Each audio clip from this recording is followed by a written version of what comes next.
Vamos conversar com o advogado, professor universitário, mestre e doutorando em Direito pela PUC de São Paulo, também integrante do grupo Prerrogativas, Fabiano Silva dos Santos. Bom dia, Fabiano. Bom dia, Glauco, tudo bem? Prazer estar com vocês de novo por essa manhã. Tudo certo, prazer é nosso em recebê-lo, Fabiano. E o Prerrogativas tem estado na mídia aqui. Primeiro queria tratar com você dessa notícia, e bota muitas aspas nessa notícia, né, do jornal Estado de São Paulo, afirmando que estaria sendo elaborada uma proposta de reforma do judiciário pelo grupo Prerrogativas, que seria inclusive apresentada ao ex-presidente Lula como um projeto de eventual novo governo, com modificações, por exemplo, no Conselho Nacional de Justiça e no Conselho Nacional do Ministério Público. Como é que você viu essa matéria publicada pelo Estadão? E eu queria que você falasse também se existe, de fato, esse projeto.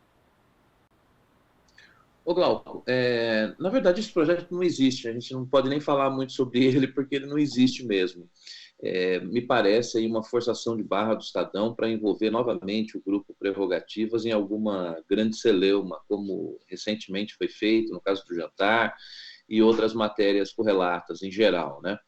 Acho que é mais uma tentativa também de trazer pauta do ex-juiz Sérgio Moro, tentar dar uma força na campanha para ele, porque parece que ele não consegue decolar de jeito nenhum. Mas o grupo não tem mesmo, Glauco, nenhum tipo de proposta de reformulação do nosso sistema de justiça, em que pese a maior parte dos integrantes sentirem necessidade, sim, de mudanças no nosso sistema. Então, assim, o grupo, se chamado em algum momento para discutir ou para apresentar sugestões, certamente essas sugestões serão discutidas com muito prazer com o presidente Lula ou com qualquer outro presidente candidato que pretender, né, ouvir o grupo Prerrogativas nessa questão. Mas hoje não há mesmo uma proposta. Entendemos, sim, que o CNMP precisa de mudanças, que o CNJ precisa de mudanças, e que todo esse nosso sistema ele precisa ser mais independente e forte, inclusive o Ministério Público. Nós defendemos, sim, a independência e a autonomia do Ministério Público enquanto instituição, e que essa instituição não sirva para interesses políticos pessoais de algumas pessoas, como é o caso que você viu recentemente que aconteceu na Lava Jato, que muitos dos integrantes da Lava Jato fizeram essas operações midiáticas, essas operações, né, gigantescas que estão ruindo e que causaram grande prejuízo às pessoas, com caráter persecutório. Então, nós defendemos, sim, que o Ministério Público seja independente, autônomo, mas que não sirva para consubstanciar esses interesses políticos de alguns membros. Então, assim, o grupo não tem mesmo uma proposta. Podemos, assim, acho que vamos caminhar em algum momento para discutir isso, para de uma forma orgânica fazer esse debate, mas ainda não fizemos. Não há qualquer tipo de proposta do grupo Prerrogativas sobre o sistema judicial. Creio que os partidos têm pessoas, têm quadros técnicos qualificados para esse debate também. Então, é natural que um partido como o Partido dos Trabalhadores, o maior partido da esquerda, tenha aí já proposta, esteja pensando em algumas coisas, mas o Grupo Prerrogativas não participou, mas estará, sim, à disposição quando for necessário fazer esse debate. E o que eu achei fantástico nessa matéria do Estadão, né? Inclusive o Luiz Nassif fez um artigo muito bom analisando essa matéria, é que a proposta de fato ali, ela não é detalhada, porque como você falou, a proposta não existe e mesmo assim ela é atacada. Né? O Estadão vai ali, escuta 4 fontes que são lavajatistas, inclusive, entre elas o próprio juiz Sérgio Moro, que diz que a proposta que não é detalhada, que não tem conhecimento, é uma ameaça à democracia. Poxa, mas o nada é uma ameaça à democracia, então. E um procurador também diz que essa proposta não atende o interesse público. E aí você se pergunta, né? Inclusive lendo a própria matéria, que proposta? Isso dá uma dimensão, Fabiano, da dificuldade que vai ser fazer ou discutir qualquer tipo de modificação no nosso sistema de justiça, que já mostrou todas as suas falhas, não só no âmbito da Operação Lava Jato, mas antes e ainda hoje no dia a dia das pessoas. Ô, Glauco, eu acho que todas as mudanças que forem né, feitas aí no próximo governo serão muito difíceis mesmo. Esse clima lavajatista parece que ele persiste por um tempo ainda. Mas vou te dizer, Glauco, a criação do CNMP, do CNJ, ela foi feita num governo do PT. Então, esses organismos que hoje, inclusive, eles estão defendendo, foram criados no governo do PT. Agora, é natural que após esse período, que não sei se já faz 10 anos ou não, que isso passe por um aprimoramento. Isso é natural de consolidação de qualquer grande instituição, é que se façam reformulações. Então, assim, quem está propondo isso não é o Grupo Prerrogativas. Teve uma proposta de emenda constitucional que foi discutida, foi debatida. Eu acho que ela não atingiu lá o número necessário num primeiro momento, mas eu já vi o presidente Arthur Lira dizendo que voltaria com essa proposta.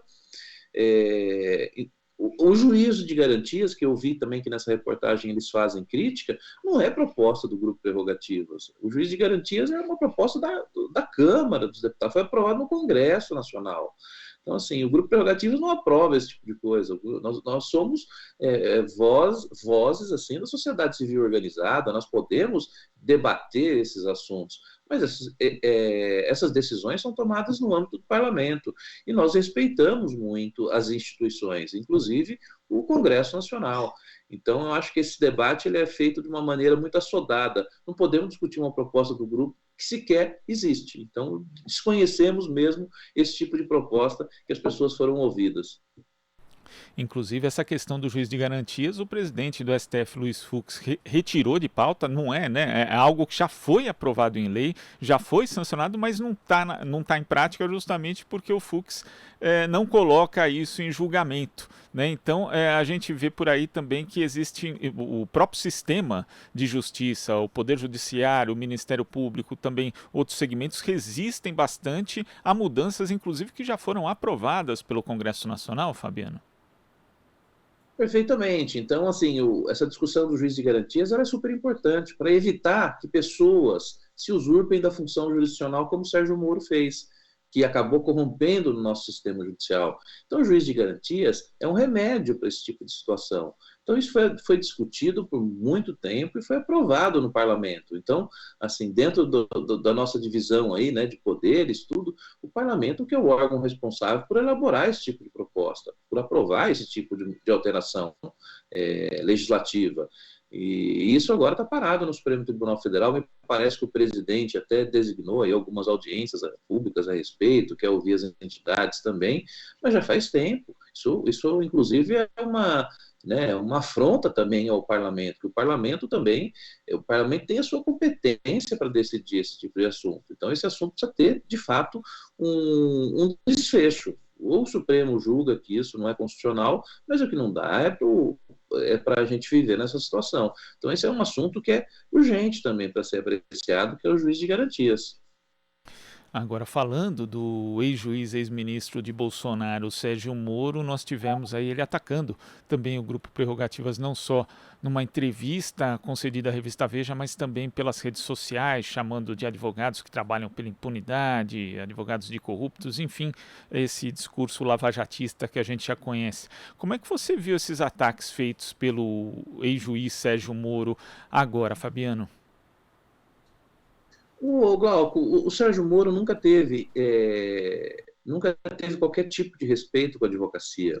Você sabe de episódios aí, já apareceram várias vezes, episódios em que ele desrespeitava claramente os advogados durante as audiências em Curitiba.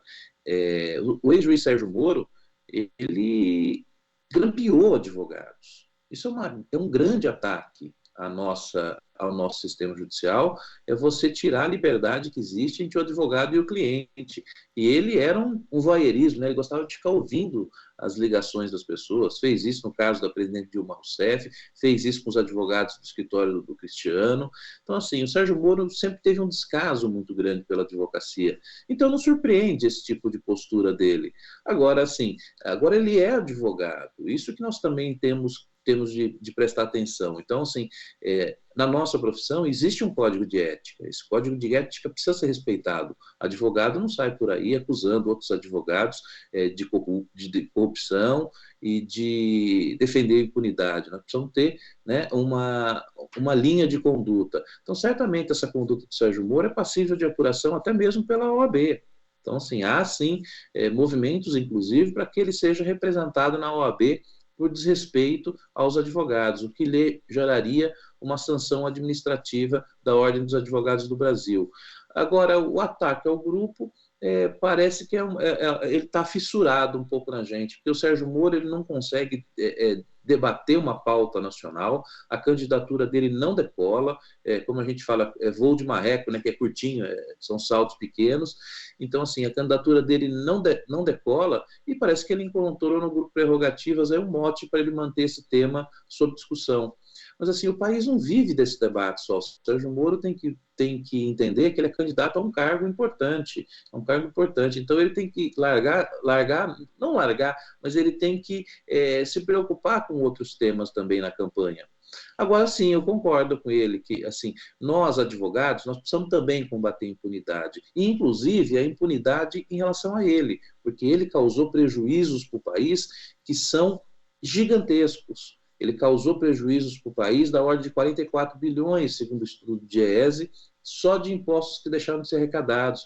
Causou prejuízo gigantesco para o Brasil em desemprego, porque ele destruiu os setores da nossa economia, setor de óleo e gás, setor naval, construção civil. Isso gerou um prejuízo imenso para a nossa economia. Então, nós também estamos dispostos a discutir com ele essa questão da impunidade e não deixar que ele fique impune a esses crimes todos que ele praticou ao longo da sua atuação na Lava Jato.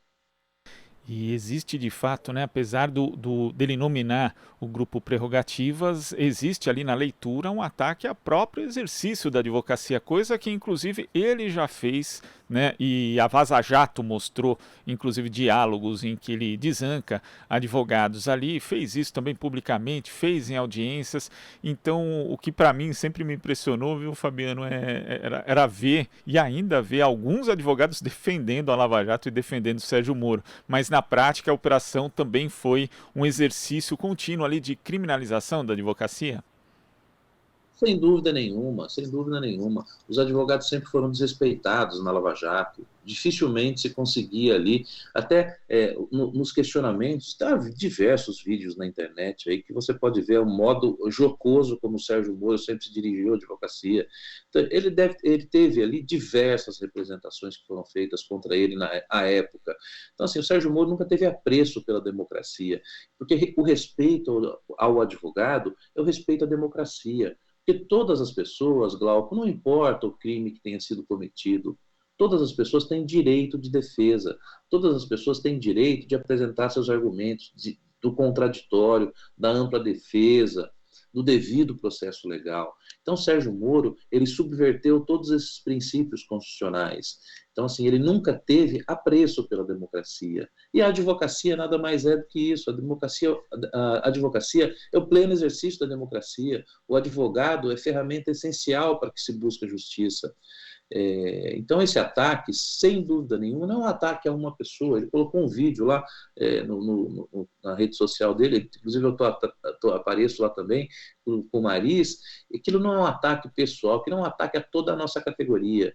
E isso tem que ser repelido também, porque advogado não pode ter esse tipo de prática, advogado não pode ter esse tipo de atitude vil que ele fez, de crítica generalizada a uma profissão. Todos têm direito à defesa, não importa o fato que esteja sendo discutido, mas todas as pessoas têm direito ao devido processo legal. Inclusive é importante você citar esse vídeo em que aparece o Antônio Cláudio Maris de Oliveira, porque aquilo é editado, né, Fabiano?